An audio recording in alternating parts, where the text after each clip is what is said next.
heard from AKW, we've heard from Enable Access, and we've heard from Quorum MP. So to round us off from this afternoon, I'll hand over to Joanna from Dignity Access. Yeah, thank you very much, Paul. I am Joanna from Dignity Access. We designed the WashPod range of modular temporary accessible wet rooms. We now manufacture them from our Midland factory and we install nationwide. Today, our Operations Director, Lewis, who some of you may know, will be on hand to answer your questions in the chat if you have any.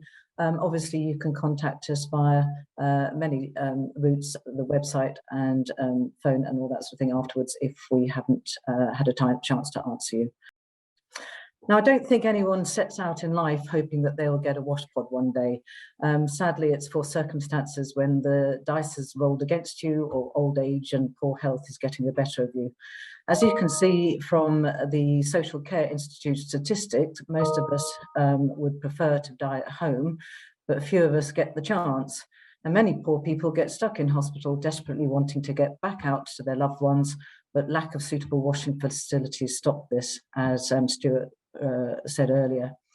But whatever the circumstance, being able to wash yourself with dignity at such vulnerable times is incredibly important, not only for hygiene reasons, but also for mental well-being. And at these difficult times, disruption in the home can also be very upsetting. So having a solution that can be quickly and easily provided is a huge bonus. Equally, being able to remove these solutions when they're no longer needed is equally attractive. So speed is everything when it comes to dignity, particularly for end-of-life care or hospital discharge.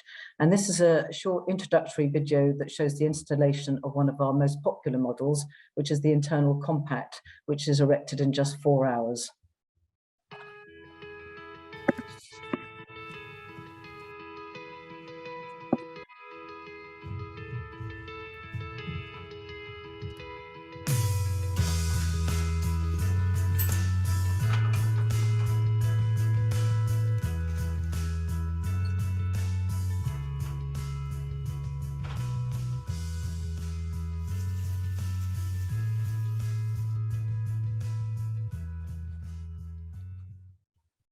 Now, as you can see here, we have several different sizes of WashPods to suit most needs and spaces, and we offer internal and external varieties.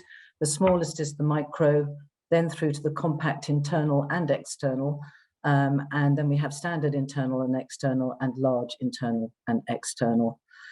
In terms of benefits, the key points to note is WashPod's modularity, which allows them to be carried through the property in sections to very inaccessible places. We don't need to use cranes. It's also plug and play, giving it plenty of flexibility on its siting, as it can be easily plumbed into the property's existing sewage and water systems. We can run pipes quite a long way to make sure that we access the most convenient points, which also then makes it easier to make a very good job of make good at the end when we have to remove the WashPod, and we can leave the property as it was when we arrived. This becomes a very attractive feature for landlords and housing associations, as there are no real adaptations needed to be undertaken. And as we know, landlords, particularly private landlords, rarely want their properties modified. Installation is actually, for most of these models, less than a day. Only the larger externals take longer, and this may involve lobby builds, which we can also do ourselves, so you don't have to wait for a contractor. The good news is that WashPods help you meet the new DFG guidance for local authorities in many critical areas, and this is just a list of some of them. But it also, because of this, helps you achieve those elusive best practice timescale targets for delivering a DFG. Our lead times are very short, and a builder or contractors can be very lengthy. In supplying a WashPod through the DFG, we offer an attractive turnaround service where you pay once as a capital outlay for the pod, and thereafter you only have to pay for the logistical element, where we look after and manage everything and take the burden off you. And WashPods have a long lifespan so that it can be used time and time again. The modular and temporary aspect of WashPods also make them good for accommodating the changing needs of children. Washpod's costs vary according to the model, obviously, but most fall within the DFG allocation. The fixed price turnaround fee also varies according to the model, but covers lots of things, from the initial site survey to all the pre-installs, the installation, commissioning and handover, the removal when it's no longer needed and making good, the factory refurbishment and deep clean so it comes out as new and ready for your reuse. And a secure storage facility in between for up to 2 years per rotation. And here are some of the internal dimensions and external footprints of the different sizes that you can see how they might fit into different sightings. I'd like to end with a few brief case studies that show a little bit about the impact that these interim solutions have had in the past. We have more case studies on our website if you'd like to view those. But this is actually Patricia, but this is the story of Patricia and John. John had Parkinson's and was adamant that he didn't want to go into any sort of care home or nursing facility.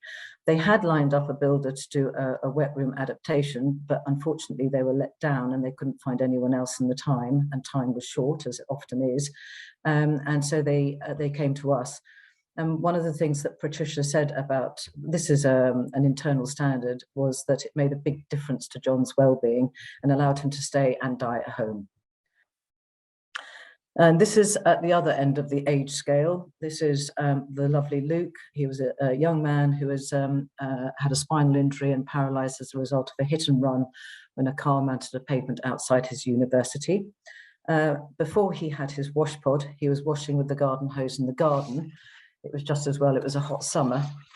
But his mother has said about this that it gave Luke so much independence and dignity at a difficult time, which was crucial for him and the family.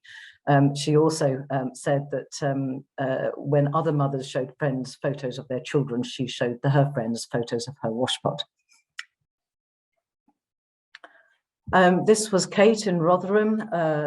Kate had an operation for a hernia that went wrong. She spent a year in hospital and another year in rehab.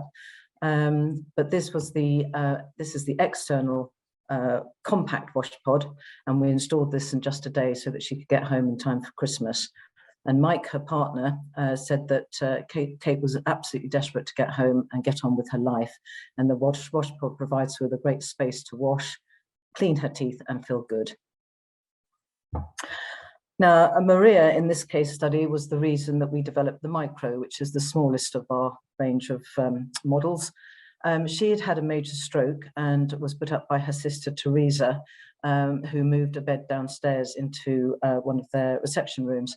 But Teresa said that she felt guilty every time she had a shower because she knew how much it meant to someone who's had a stroke, because it's so good for massaging and making the muscles feel better.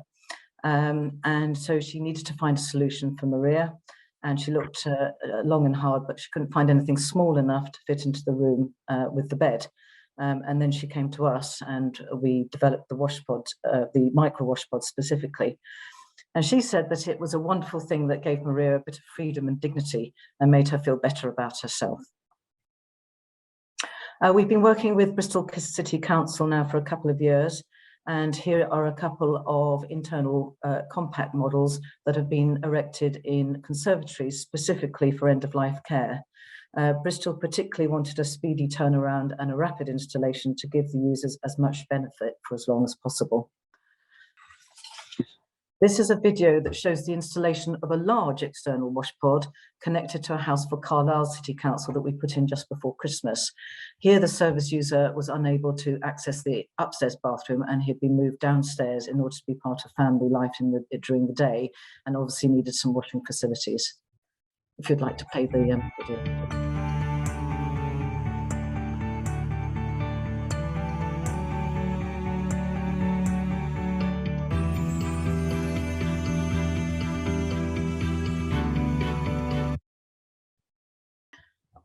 This is just a range of some of our current clients that we work with the DFG applications with at the moment. So you can see that we're working with a lot of local authorities already.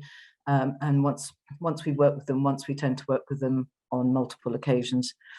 And the last slide is just all the ways that you can contact us should you have any questions.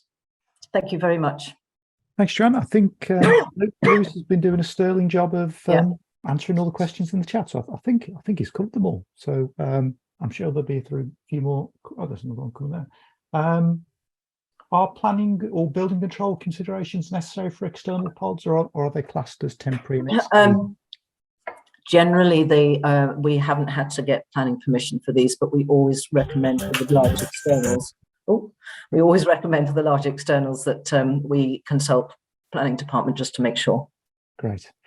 Thanks, Joanna. Thanks, Lewis. Thank you. I'm sure there'll be a few more questions in the chat.